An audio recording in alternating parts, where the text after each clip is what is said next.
和研发团队聊了有关新零件的事。Broadcasting emergency channel.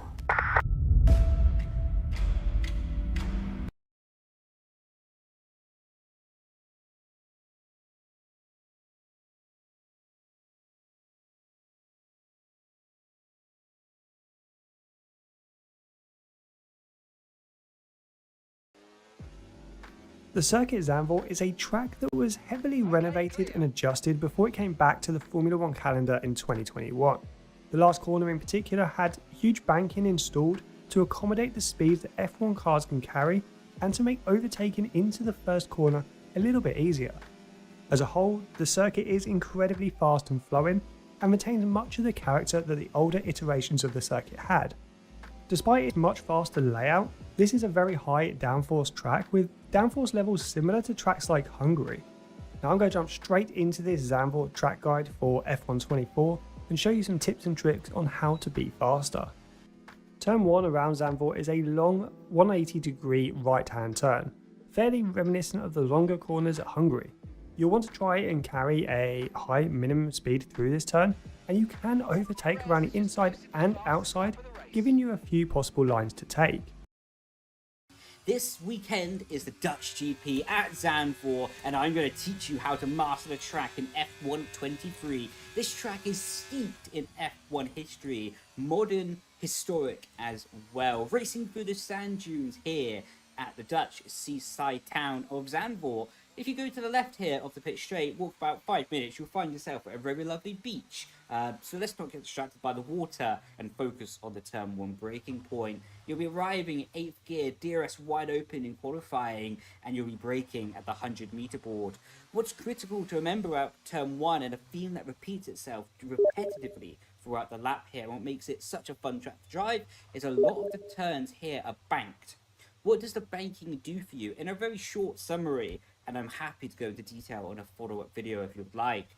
Basically, when the corner is banked inwards towards the apex, you get more grip. What makes it a lot more fun, to be honest. And this is why a lot of drivers love Zandvoort. Because although the corner radiuses are very tight here, because of the extra banking, you carry so much speed. Now I mentioned it earlier, but Zandvoort does require an unusually high downforce car setup. There aren't too many places to overtake you in a race, with the main pit straight giving you your best opportunity. Using a higher downforce setup can improve your quali position, giving you the advantage of pulling away in a higher places to overtake you in a race, with the main pit straight giving you your best opportunity. Using a higher downforce setup can improve your quali position, giving you the advantage of pulling away from others from the front of the grid. I'll leave a card up in the corner and a link in the description below for our recommended Zandvoort car setup F1 24. I hope you enjoyed this video, and I hope you're looking forward to Zandvoort this weekend. But for now guys, I'm going to see you on track.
But for now guys, I'm going to enjoy this video for our recommended Zandvoort.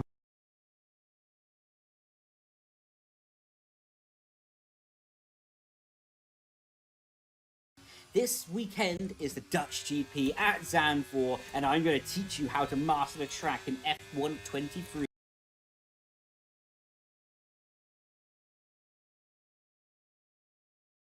Hello and welcome to what is a championship defining race here in the penultimate round of WOR here in the sandy hills of Zandvoort.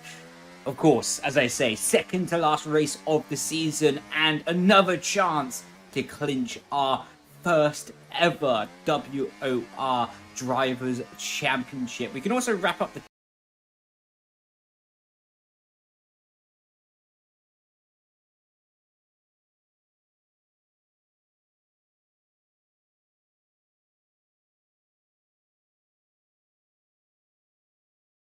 Hello everyone and welcome back to a brand new F1 24 tutorial. In today's tutorial, and I want it to be matching the steering wheel input that I'm doing in real life. So I like to keep everything one-to-one and not having a filter on top of anything like that. So we're going to quickly do an example with the throttle linearity setting. So I'm going to put the throttle to, let's go 50% here, and this will mean I'm at 50% on my throttle travel.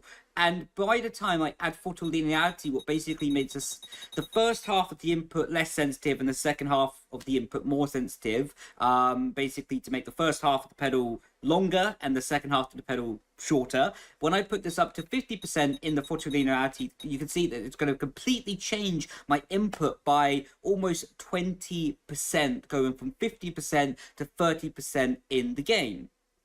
And this completely changes the feel and what I'm looking for in terms of my one-to-one tuition, what's happening inside my brain, my rotaries in my body, and how I'm translating what I want my feet, my hands, and my eyes to do in terms of an input going towards the game. So I like to have everything set to 0. The only exception I would kind of say to this is having, let's say, a throttle or brake dead zone to make sure that you're not holding the throttle down the straight or the brake down the straight in an unnecessary manner.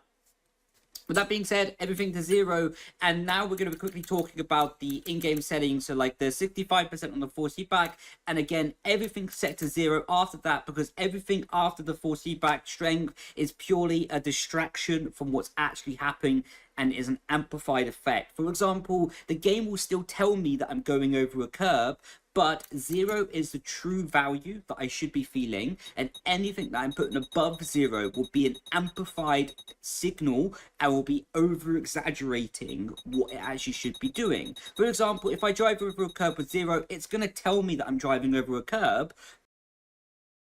很高。